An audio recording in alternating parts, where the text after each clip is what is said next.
안녕하세요. 정혜의 가업승계 정선입니다. 증여세 한 푼 없이 10년이면 가업승계를 끝낼 수 있다.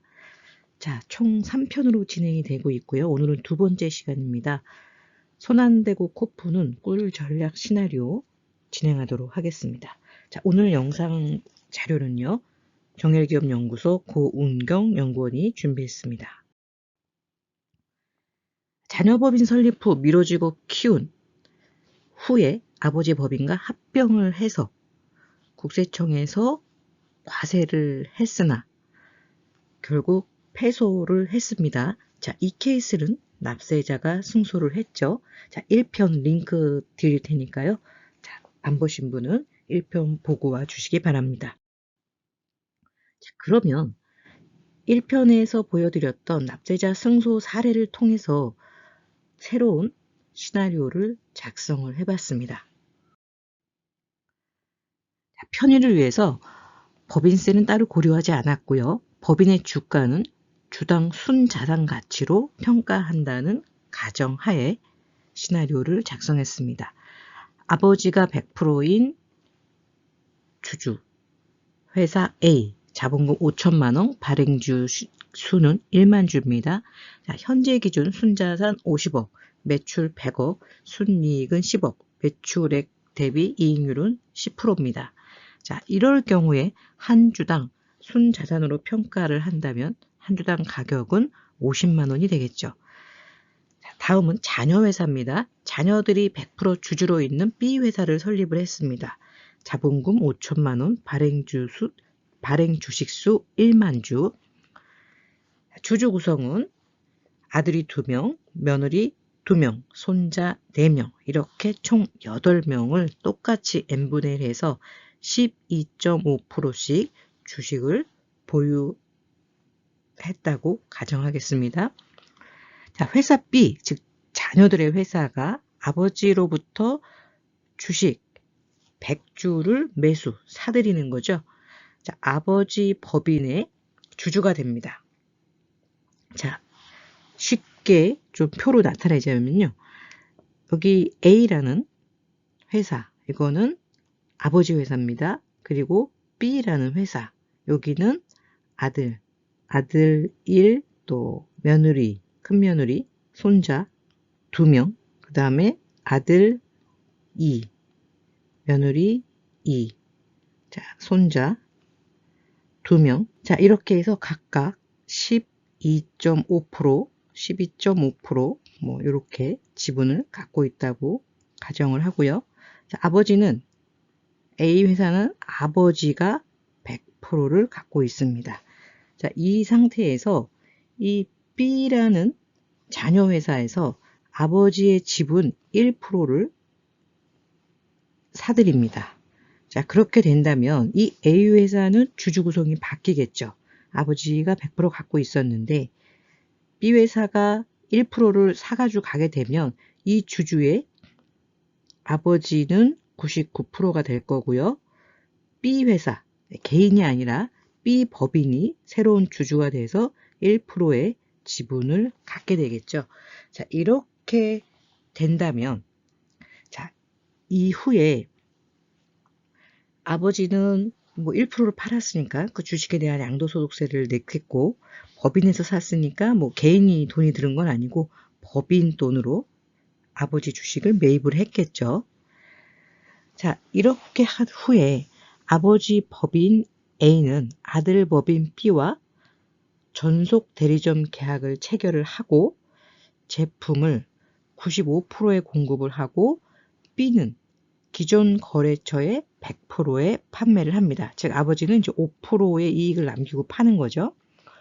자, 아버지 법인 A가 8억 원 배당을 실시를 할 때, 자, 이 회사가 8억이라는 배당을 실시를 하는데 아버지가 99고 지금 B 법인이 1%잖아요. 근데 이 8억을 아버지가 배당을 포기를 합니다. 그리고 아들이 아들 회사에서 배당을 받습니다. 8억을. 자, 그렇다면 어떤 일이 생기는지 한번 보실까요?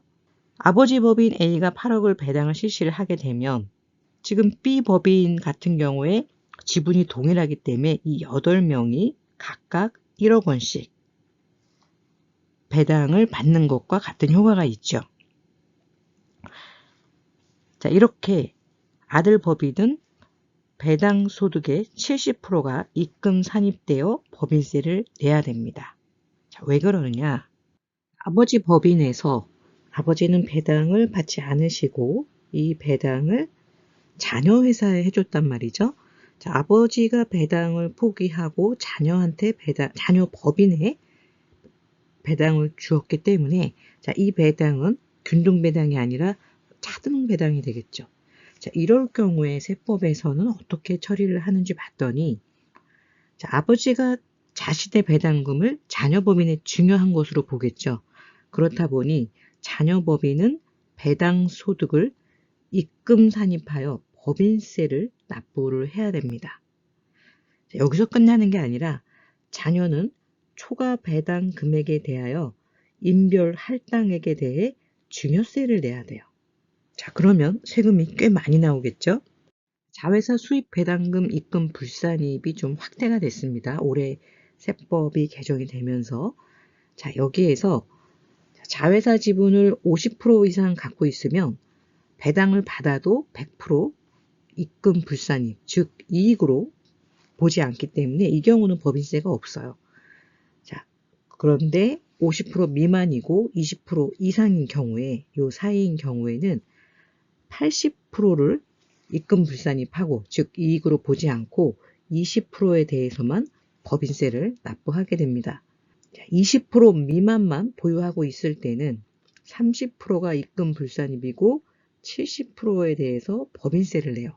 자, 그렇다면 이 회사는 자회사 지분을 1% 갖고 있었죠. 즉 20%가 안 되기 때문에 배당 수입의 70%에 대해서는 법인세를 납부해야 됩니다. 법인만 법인세를 내는 게 아니라요. 이 법인의 자녀들, 자, 이 아버지하고 이 법인의 주주들 관계가 특수관계죠. 아버지의 자녀들이니까. 자, 이렇게 아버지가 특수관계인 자녀법인을 통해서 간접적으로 자녀에게 증여한 것으로 봅니다. 본인이 받을 배당을 포기하고 자녀법인에 줬기 때문에 자, 이런 경우에 증여세를 과세하게 되어 있습니다. 자, 그러면 이 시나리오에서는 과연 자녀들이 얼마의 증여세를 내게 될까요? 상증력 제34조의 5에 의하면 특정 법인의 주주 등이 증여받은 것으로 보는 경우는 같은 항에 따른 증여 의제 이익이 1억 원 이상인 경우로 한정을 하고 있습니다.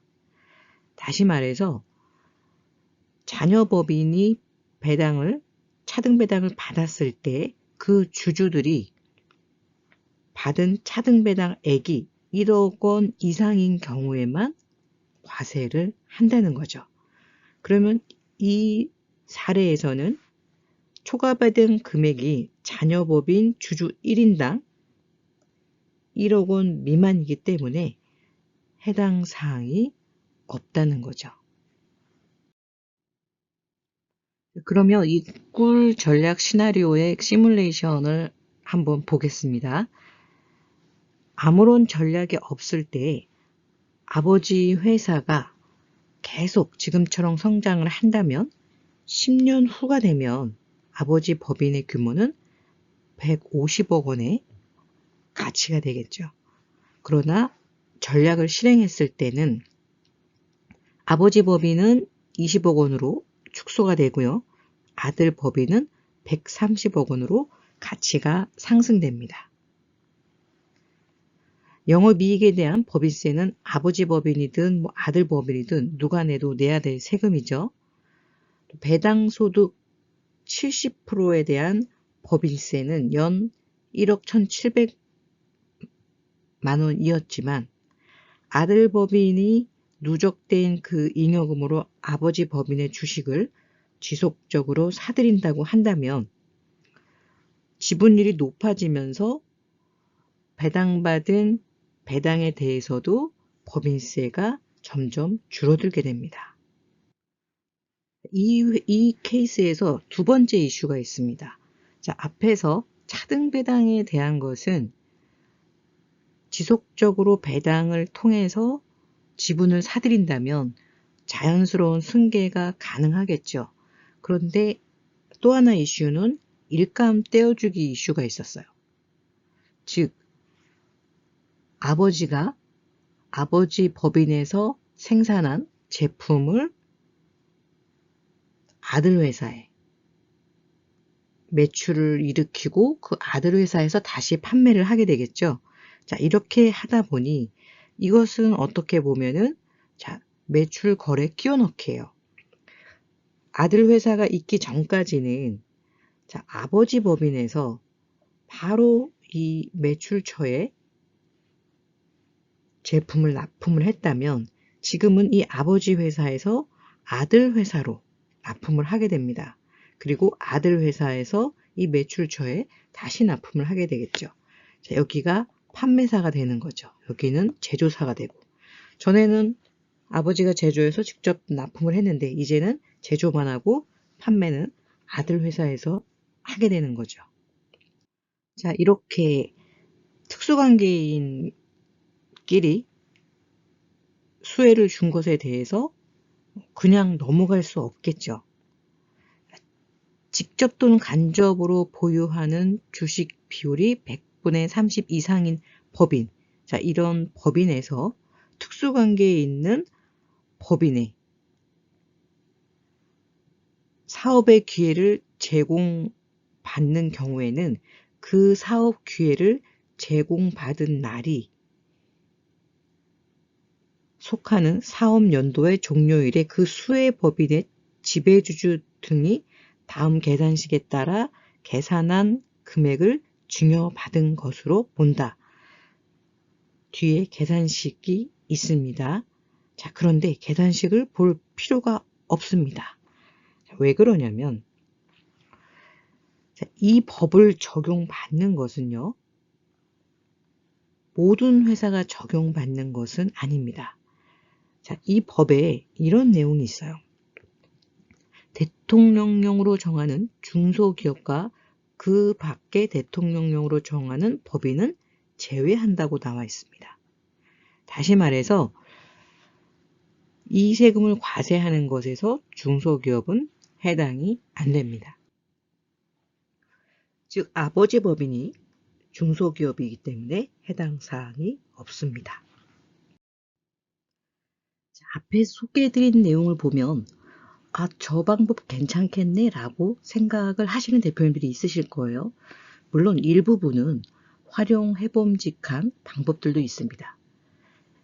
개인 간의 차등 배당은 증여세와 소득세 두 가지 다 세금 이슈가 있어서 과거보다는 세금 절감 효과가 많이 떨어지죠. 그러나 법인에서는 아직까지 유효한 것은 맞습니다. 그러나 이렇게 하는 것이 모든 기업에서, 모든 케이스에서 안전하다고 볼 수는 없습니다. 자, 다음은 첫 번째 소개해드린 사례와 어떻게 보면 유사한데도 불구하고 납세자가 패소한 케이스를 준비했습니다. 보통 어떤 회사는 이렇게 해서 승계를 했다더라. 세금 거의 안 내고. 그런데 어떤 회사는 또 과세가 됐다더라. 이렇게 각각 의견이 다른데 왜 그런 일이 발생을 하는지 다음 시간에 납세자 패소 사례를 보여드리면서 정리를 하도록 하겠습니다. 오늘 영상 도움이 되셨다면 구독과 알림 설정 남겨주시고요. 알림 설정 해 놓으시면 마지막 3편 영상 업로드 되는 대로 바로 시청이 가능하십니다. 정혜래 가업승계 연구소에서 매달 세미나를 진행하고 있는데요. 4월 세미나는 ESG 경영과 기업 절세에 대해서 준비했습니다. 자, 영상 하단에 세미나 링크를 참조하시면 되겠습니다. 감사합니다. 법인의 잉여금이 쌓일 때 가장 먼저 해야 할 일은 무엇일까요? 그것은 쌓여있는 잉여금을 안전하게 가져올 수 있는 절세 플랜입니다. 법인을 운영하다 보면 성장에만 집중하게 됩니다. 하지만 그것은 매우 위험한 일입니다. 왜냐하면 자산의 증가 속도보다 세금의 증가 속도가 훨씬 더 빠르기 때문입니다. 하지만 회사의 성장과 동시에 절세 플랜을 세운다면 세금 걱정 없는 자산가가 될 수 있습니다. 이것이 진짜 부자들이 자산을 지키는 핵심 노하우입니다.